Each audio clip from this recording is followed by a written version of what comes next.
ගරුක සංකේත් ගැන විශේෂයෙන් සඳහන් කරන්න ඕනේ. මොකද ඔහුට ලැබිච්ච පළමු අවස්ථාවේදී ඔහුට හොඳට කරන්න බැරි වුණා. නමුත් ඔහු හුඟක් කනගාටු වෙලා පුහුණුවීම් වලදී හුඟක් මහන්සි වෙලා අපි ඇත්තටම ඔහුට කිව්වේ එයාගේ ඒ normal විදියට බෝල් කරන්න no balls ටික හදාගෙන. මොකද අපි දන්නවා එයා ඉතාමත්ම හොඳ ක්‍රීඩකයෙක්.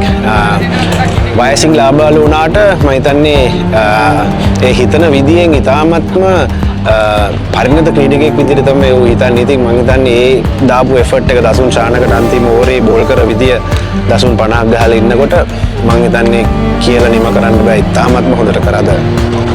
ඒ පළවෙනි තරගයෙන් පස්සේ හුඟක් අය හිතන්න ඇති ආයේ ඔහු ජීවිතේට මේ තරඟාවලිය ක්‍රීඩා කරන්නේ නැහැ කියලා. නමුත් අපිට විශ්වාසය තිබුණා. අපි හැමතිස්සෙම ඔහුට කතා බහ කරා. ඒ විශ්වාසය අපි ළඟ හැමතිස්සෙම තියෙනවා. ඒ no balls දෙක තුන ගියේ එක හදාගෙන අපි මොකද එයාගේ ටැලන්ට් එකේ කිසිම අඩුවක් නැහැ. හුඟක් මහන්සි වෙනවා පුහුණුවීම් වලදී. ඒ වගේම ඉගෙන ගන්න ආසයි. ඉතින් ඔහු අනිත් එක කිව්වා මට කොහොම හරි තරඟයක් දෙන්න මම හොඳට කරලා පෙන්නනවා කියලා. ඉතින් ඔහු කරලා පෙන්නුවා ඒකයි.